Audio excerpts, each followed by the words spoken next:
Good morning everyone. मेरा नाम प्राची पाठक है और मैं स्कूल ऑफ लैंग्वेजेस की एक स्टूडेंट हूँ और मैं शिक्षा क्रांति की एक वॉलंटियर हूँ। और मैं अभी करंटली बीए परस्यू कर रही हूँ बीजी कॉलेज से। और आज हम एक पॉडकास्ट कर रहे हैं जिसमें शिक्षा क्रांति हमें अवसर दे रही है हम इंटरेक्शन करें और क्यूरियोसिटी को शांत करें, क्वेश्चन पूछें। मेरे साथ आज सत्यन सर हैं और वो मेरे प्रश्नों का उत्तर देंगे। मेरा पहला क्वेश्चन है, how can I differentiate between my real self और माई ईगो सेल्फ? ईगो और ट्रू सेल्फ के बीच का जो डिफरेंस है वो डिफरेंस है अभिमान और स्वाभिमान के बीच का। हमें अभिमान कब आता है? अभिमान मनुष्य को तब आता है जब वह अपनी पहचान अपने शरीर से हद से ज़्यादा करता है, जब वह अपनी पहचान अपने परिवार से, अपने ज्ञान से, अपने संसार से और दुनिया से, धन दौलत से हद से ज़्यादा करना शुरू कर देता है, तब उसमें अभिमान पैदा होना शुरू हो जाता है। और स्वाभिमान उसमें कब जागृत होता है? जब वह अपने वास्तविक स्वरूप को जानना शुरू कर देता है, जब वह समझना शुरू कर देता है कि मैं सिर्फ शरीर ही नहीं बल्कि शरीर से परे भी कुछ हूँ। मेरे में मन है, बुद्धि है, आत्मा है, मेरे में स्व है, मेरे में सेल्फ है। कि जो अहंकार है वो कहीं ना कहीं हमारी पहचान है हमारे शरीर से, कहीं ना कहीं पहचान है हमारे परिवार से, कहीं ना कहीं हमारी पहचान है समाज से, संसार से। और जो स्व है वो इस पहचान से, इस आकार और प्रकार से परे है। वह आत्मा है, वह चेतना है, वह प्राण है, सेल्फ है, हमारा वास्तविक स्वरूप है। In a nutshell, ego has its आकार प्रकार संसार, बट सेल्फ इज़ निराकार। यानी सेल्फ का कोई आकार नहीं है, जो स्व है वो निराकार है और जो अहंकार है उसका आकार प्रकार संसार है। क्या आप सचमुच मेरी बातों को समझ पा रही हैं? Yes sir. मैं जानना चाहूँगा कि आप क्या समझे, प्लीज़ बताएं। सर, मैं इससे समझ पाई कि जो हमारी ईगो है वो उसके बहुत से प्रकार होते हैं, आकार होते हैं, विचार होते हैं, लेकिन जो हमारी रियल सेल्फ है वो निराकार है। मतलब हमें अपनी रियल सेल्फ और ईगो में डिफ्रेंशिएट करना इतना मुश्किल नहीं है। मतलब कई लोग होते हैं जो नहीं कर पाते, पर हमें करना चाहिए। हमारा अहंकार है वो अच्छा भी होता है और बुरा भी होता है। मतलब कैसे होता है? अहंकार अच्छा भी हो सकता है और बुरा भी हो सकता है। जो अहंकार अच्छा है वो स्वाभिमान है, जो अहंकार बुरा है वो अभिमान है, वो रावण का अभिमान है। एको हम द्वितीयो नास्ति न भूतो न भविष्यति, हम ही हैं, जो भी है मैं ही हूँ। वो अहंकार होता है, वो अभिमान होता है, वो कभी भी अच्छा नहीं हो सकता है।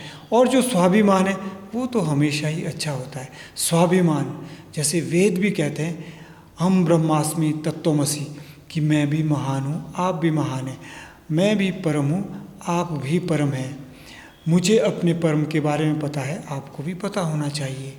तो यह क्या है? यह स्वाभिमान है। इन अर्थों में अहंकार अच्छा होता है, अर्थात वह स्वाभिमान होता है। और जो अभिमान के अर्थ में अहंकार कदापि अच्छा नहीं होता है, रावण वाला अहंकार होता है, रावण वाला अभिमान होता है। उदाहरण के लिए आप अपने कुत्ते से प्यार करती हैं और वह कुत्ते का प्यार क्या है? कुत्ते का प्रकार है, आकार है, कुत्ते के साथ आपकी पहचान है।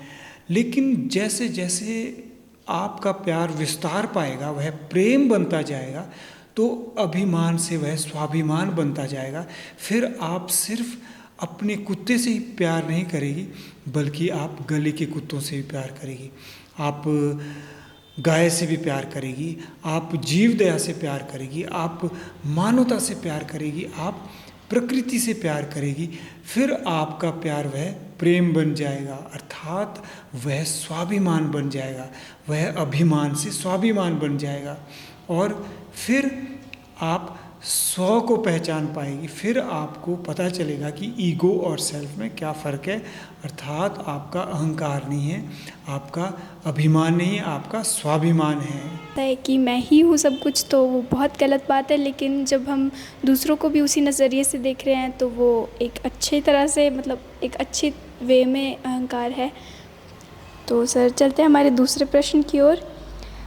तो मेरा दूसरा प्रश्न है, does self realization mean detachment from the world और deeper engagement with it? Of course deeper engagement with it. जब सेल्फ रियलाइजेशन हमें होनी शुरू हो जाती है तो क्या होता है, फिर हमारा व्यवहार इंस्टिंक्टिव नहीं होता। वो हमारा व्यवहार एक आवेशपूर्ण प्रवृत्ति का नहीं होता। इंस्टिंक्ट होती है ना, एक जैसे कुछ हो रहा हो तो एकदम से हम इंस्टिंक्टिवली बात करते हैं, इम्पल्सिवली बात करते हैं, इम्पल्सिवली प्रतिक्रिया देते हैं। तो वो प्रतिक्रिया हमारी इम्पल्सिव और इंस्टिंक्टिव ना होकर वो इंट्यूटिव बनती है। अर्थात जो प्रतिक्रिया होती है वो हमारी अंतर ज्ञान से आ रही होती है, अंतर चेतना से आ रही होती है, इंट्यूशन से आ रही होती है। तो और जो प्रतिक्रिया हमारे भीतर से आती है उसमें भावनात्मक ज्ञान भी होता है और संज्ञानात्मक ज्ञान भी होता है, जानकारी भी होती है। तो जो वो ऐसी हमारी प्रतिक्रिया आती है, निसंदेह उसको हम डीपर एंगेजमेंट ही बोलेंगे। जैसे जैसे मनुष्य की सेल्फ रियलाइजेशन बढ़ती है, वो संन्यास नहीं लेता है, वो संन्यस्त होकर भी समाज कल्याण के लिए कार्य करता है, वो संन्यस्त होकर भी समाज की ओर आता है और जो आपके शब्द में डीपर इंगेजमेंट उसकी दुनिया से होती है। उदाहरण के लिए बुद्ध, अगर बुद्ध को सत्य का ज्ञान हो जाता है तो बुद्ध को क्या ज़रूरत है, मानवता को आगे ले जाने की, करुणा की, प्रेम की, दया की। ऐसा मेरा मानना है और ऐसे मेरे अनुभव भी हैं। जिस अनुपात में मनुष्य सेल्फ रियलाइजेशन को प्राप्त होता है, उपलब्ध होता है, उसी अनुपात में उतना ही वह मनुष्य मानवता के लिए कार्य करता है। वह अहंकार से पार होता जाता है और निराकार की ओर चला जाता है। अपने भीतर जो एक निराकार है, जिसे प्रेम भी कह सकते हैं, दया भी कह सकते हैं, जिसे डीपर इंगेजमेंट भी कह सकते हैं, मुझे लगता है कि वो उसको आनी शुरू हो जाती है। क्या आप मेरी बातों को सचमुच समझ पा रही हैं? Yes. That was all for today. आज का पॉडकास्ट हम यहीं ख़त्म करते हैं। मेरे प्रश्नों के उत्तर मुझे मिल गए, सत्यन सर ने बहुत ही अच्छे से मेरे प्रश्नों के उत्तर दिए। और अगर आप कोई प्रश्न सत्यन सर से पूछना चाहते हैं तो आप भी अपना कमेंट करें और इस वीडियो पे आपके व्यूज़ क्या है वो भी आप बताएं। और आज के लिए इतना ही। जय हिंद, जय भारत, जय विश्व।